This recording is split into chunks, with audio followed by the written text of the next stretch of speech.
Welcome to Tiger Wolf. I'm Josh, and this is David.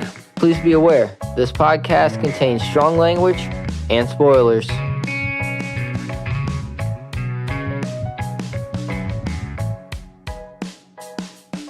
Hello, and welcome back to Ink in Motion. Today we'll be talking about Spider-Man Into the Spiderverse.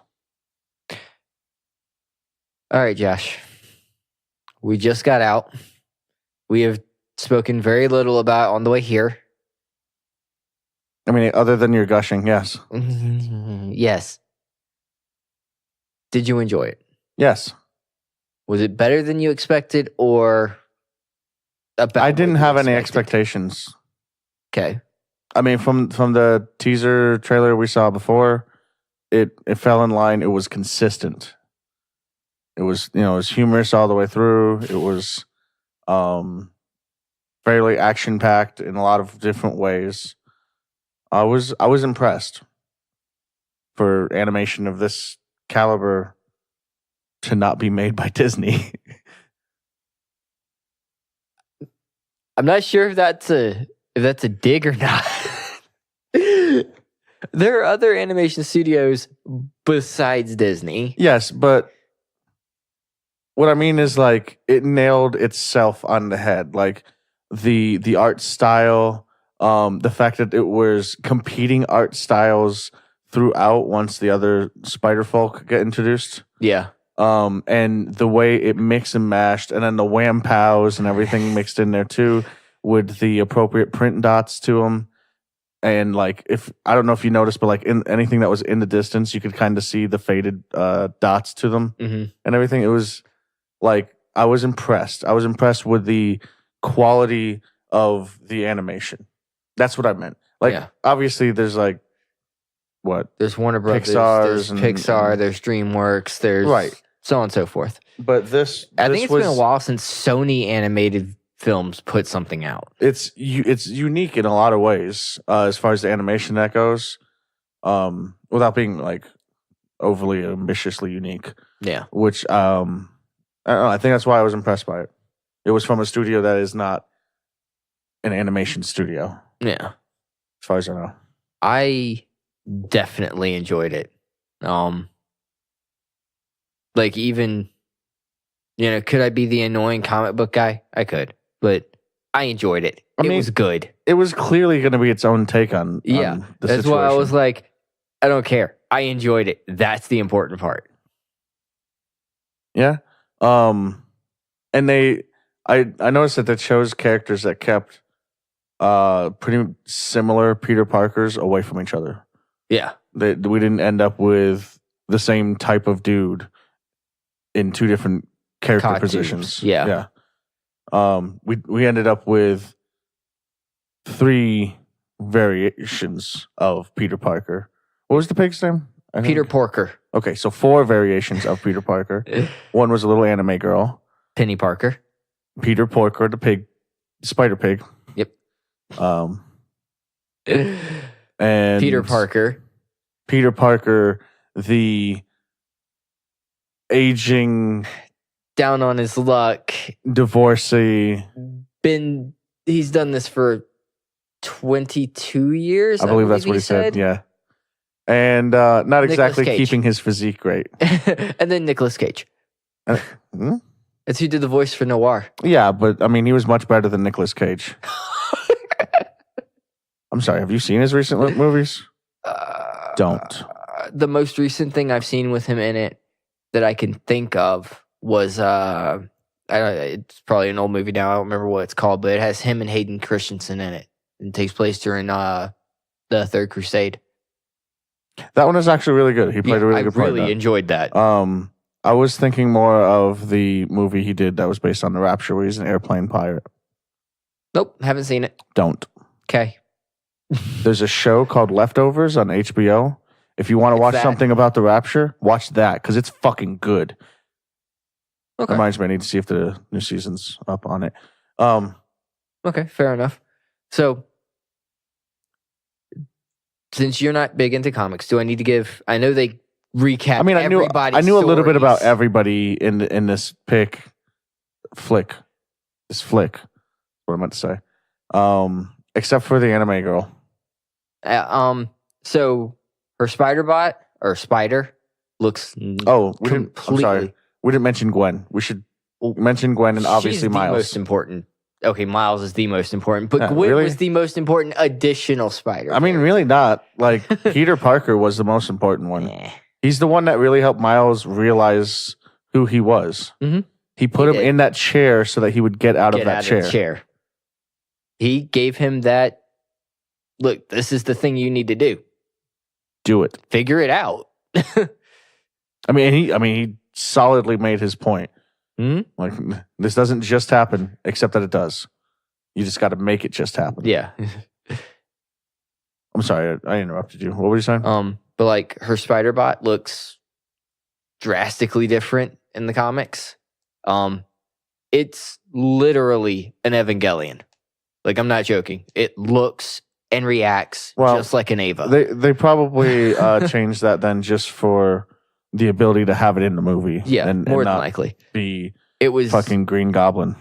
Like, it's her story is not as dark as Neon Genesis Evangelion, but it goes there pretty quick. In the comics. Well, she said that her father, like, the only thing she had left of her father was a robot. Yeah. And she had a little spider, bro. Yeah. See, it's definitely interesting. She must be the only one that the spider didn't die after biting. Noir is actually a lot darker in the comics. Oh, I'm sure. He was, I mean, they definitely took a comedic point on him because, like, but he was definitely the most skilled combatant. Oh, yeah. Yes. But what I was going to say was, like, of the characters, he was, like, comedically dark. Yeah. Like, he was like, oh, wow, that's a really good origin story. Like, about his uncle being one of the villains. Sometimes I light matches and just let them burn down in my fingers so I can feel anything. Yeah, exactly. I'm going to take this cube with me because I do not understand it, and I must. Like, astounding cube thing. Yeah. Yeah, no, like, and he was definitely the heaviest hitter on that team. Yeah. Which is kind of ironic when you consider the fact that there was a literal robot there. Yeah. So interesting thing about the comic book version that this movie's based on, the Spiderverse. Going into it, the writers planned to have a character be a reoccurring character afterwards to get their own solo series. Their initial person they were going to have do the solo series was going to be Spider-Pig. Really? Yes. That's kind of surprising. But they were surprised at the fact that when they were like, Spider-Gwen, everyone's like, yes, now. All of that, all the forevers. He was like, wait, what?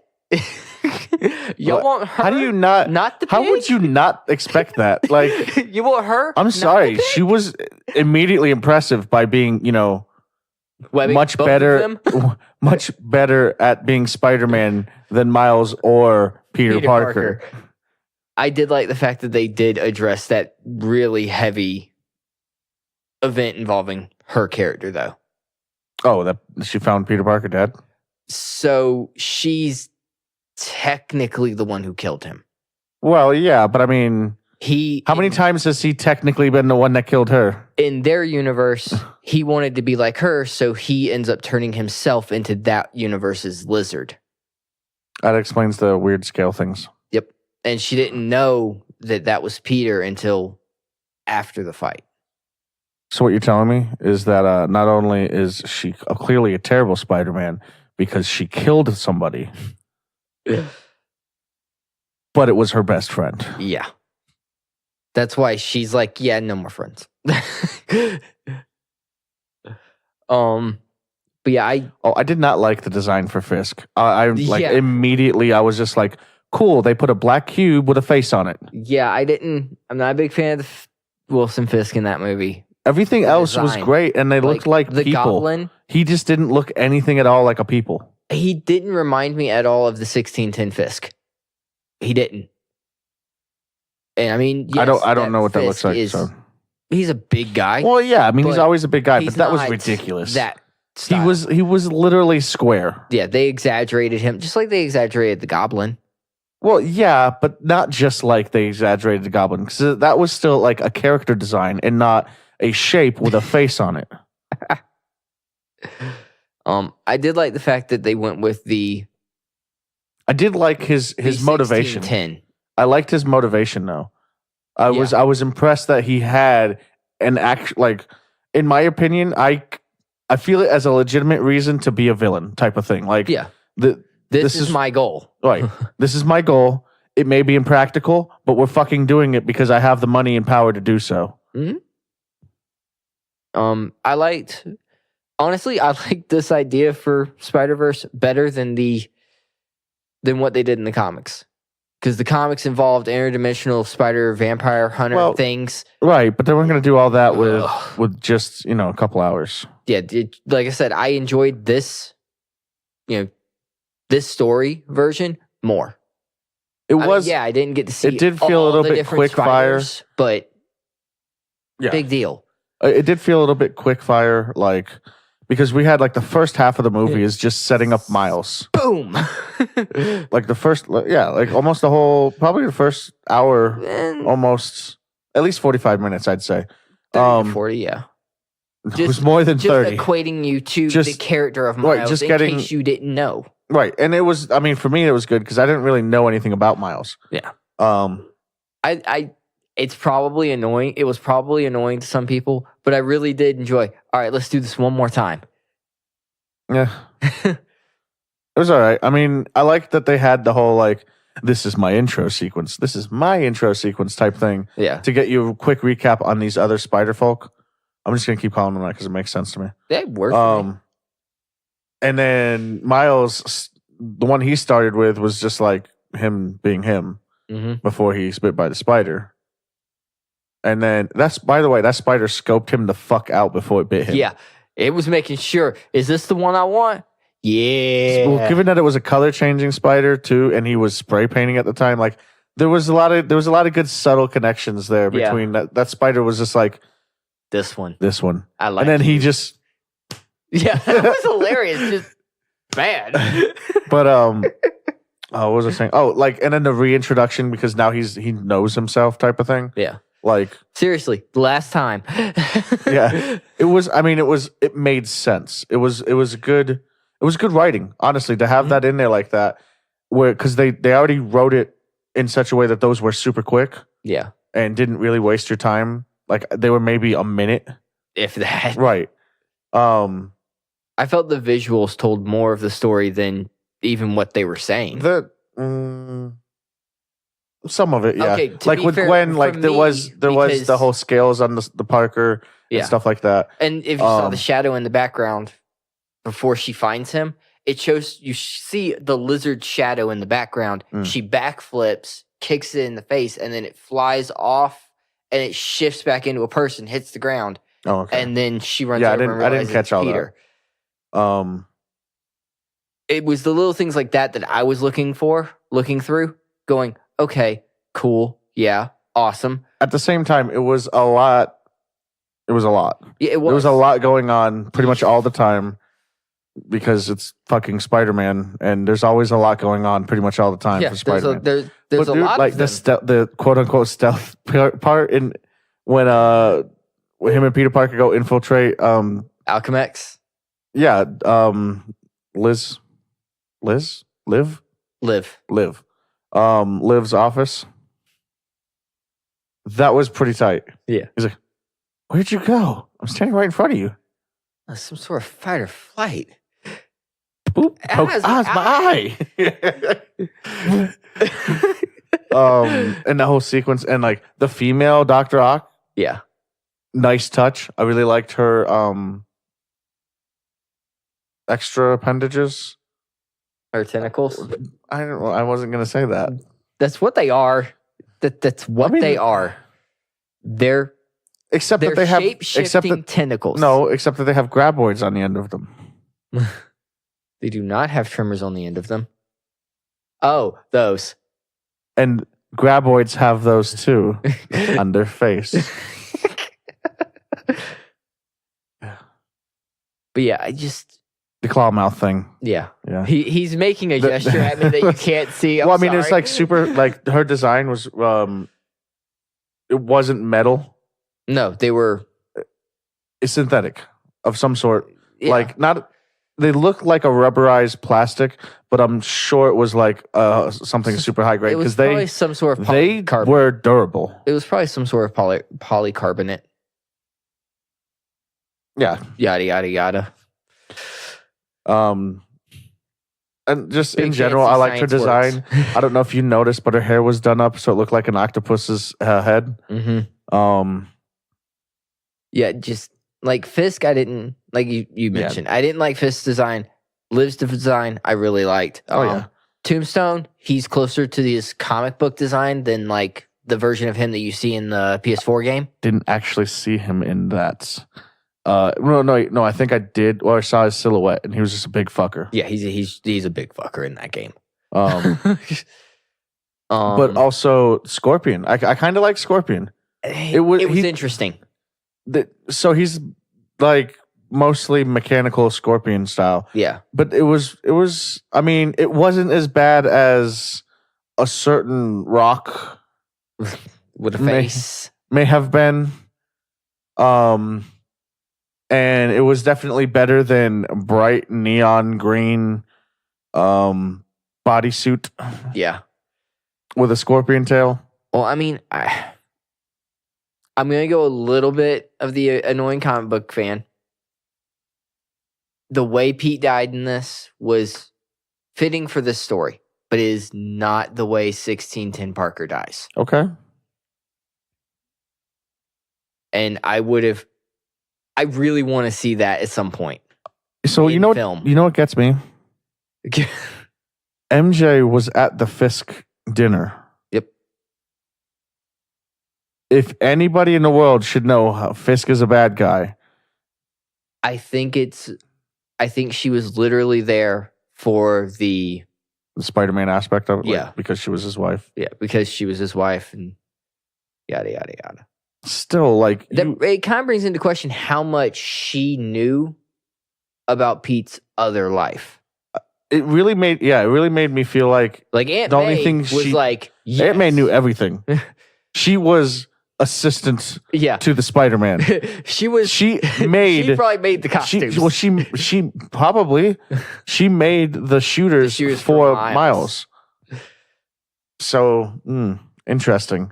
Also, because I mean that means she had the know-how of making those shooters. Yep. But couldn't make an online dating profile. If she mentions that anyway in there. One of the things that bugs me, it felt like an inconsistency, was her reaction to seeing them, and then very shortly afterwards, you find out there's 3 more, right? That are already there. I think that because she was stunned, like she was visibly stunned. She dropped the bat. I think the stun was because under the assumption Peter, I didn't even think about this universe had. Under the assumption that this is actually a 1610 universe, she knew Gwen and knew that Gwen was dead in this universe. So I think it was there's more Gwen. No, B, there's it was older Peter. I didn't even. Yeah, I didn't even take that into consideration just now when I was thinking back to that moment. But yeah, no, I think it was definitely the Peter because they just lost. Yeah, him. They had just buried him. So yeah, and that was like the first thing she did was walk up to him. That makes sense, son.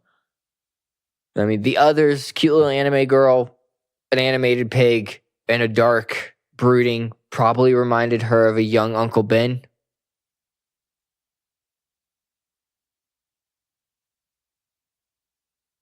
Okay. Am I wrong? I feel like she saw more Ben in the older Parker. Oh, yeah, probably once she saw him. But I mean, initially. Yeah.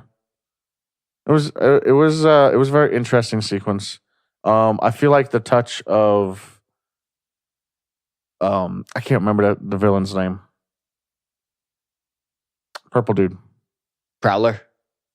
Is that it? Prowler. Who Prowler was. That's and the whole sequence there. Because he knew. Yeah. He knew when he let go of Miles that he was going to die. Yeah. There's no way he didn't. Yeah, he knew. Because Fisk told him basically, "I'm watching you." Yeah, in the comics, it's actually the Venom symbiote from the 1610 universe that kills Aaron. But him being the Prowler, him being a villain, that's in there. That's all straight out of. I mean, comics. it was good. I didn't expect it. It explains why he was in Aaron's apartment for that moment. Yep. Before you realize it's him. Yeah. And that because the assumption was that he followed Miles there, but no, he was just going home. Yeah. But also like that moment where he realized that I might be a villain, but I'm not that villain. Bad. Yeah, I'm not that kind of guy. Right. And just let Miles go. He's just like, exactly, yeah. he legitimately pull mask back down. He legitimately cared, and like you saw that when you saw them interact. Yeah. But also like just seeing him in his bad guy persona. His persona go, nope. And it does clue you in that he didn't know it was Miles that he was chasing in the beginning. Nope. Of the movie. Yeah, all of that was. It goes down a little different, but yeah, all of that was pretty much straight out of the comics, which I like that. I like the little touches of it. And like it had the whole like this image of Spider-Man being redeemed with Miles's father thing, especially after because he saw a Spider-Man with over Aaron's dead body. Yeah, and immediately was like, we need to get Spider-Man. Yeah, I can see that jump because it's not the one that you're used to. There's no even telling. Then he didn't like Spider-Man. True, but he knew Spider-Man wasn't a murderer. But this wasn't the Spider-Man he was used to dealing with. This one could be a murderous son of a bitch. He just doesn't know it yet. Yeah, but he's also the size of a child. Yeah. That's usually a good hint that it might be a child. Yeah, usually. By the way, Miles is a child. He's 15. Is he? What did he say? I think I just hit puberty. Yeah. He's not 15. School. He's in middle school. He's not 15. Yeah, it was. Like I said, I enjoyed this movie. The visuals were great, and I cannot wait for it to come out on DVD so that Oren can watch it. It's going to be amazing. Oh God. Just don't spray paint his Spider-Man suit. I don't think that'll go over well in real life. No, I don't think so either. Also, I have to say, I'm a little bit disappointed at Miles' Spider-Man symbol, as it looks very much like a basketball. I mean, like what a basketball like yes, the part I'm looking does, like yes. where all the bands. Yeah, where all the band. Thank you. Where all the bands meet up on the sides. Mm-hmm. It looks just like that, only a little fucked up because like one of the legs doesn't make it all the way out. Yeah, yes. Like this kid was designing really good art, and then he did that. I like the. I don't hate it. I'm just picking. It's his costume in the comics is slightly different, but I like the design. Like overall, he gets the costumes also drastically different in the comics. I think if he gets it really made to look like that and not spray painted to look like that, that it would look a lot better. But I liked the overall design of it. Yeah, I like the fact that after he got it, he was. It's not like he had that instant, "Hey, I got this. I'm Spider-Man now" moment. But it was all right, let's do this. And he's falling. He's not falling right. He's flipping. He's not falling right. And then he starts to fall right. And that's when everything starts clicking. I really like the, and it was in the promotional art for it too. The upside down in the city. Yeah. Him falling. Yeah. Yeah. That's probably my favorite pick. That's probably my favorite thing from the trailer. So like, honestly, I specifically remember, and I may be misremembering this, but I do remember this, that there was an image like that for Mirror's Edge. Yeah, there was. And I absolutely loved it for Mirror's Edge too. So, yeah. I mean. Also, Also, yeah, well, there is a second one. Yeah, I know. That's why I said also, not Yeah. the second game. TOO. All right, David. What did you dislike about this? We've talked a lot about what we liked. What did you dislike about it? Well, we've already hit on Fisk. I agree Yeah. with you. I didn't like his design.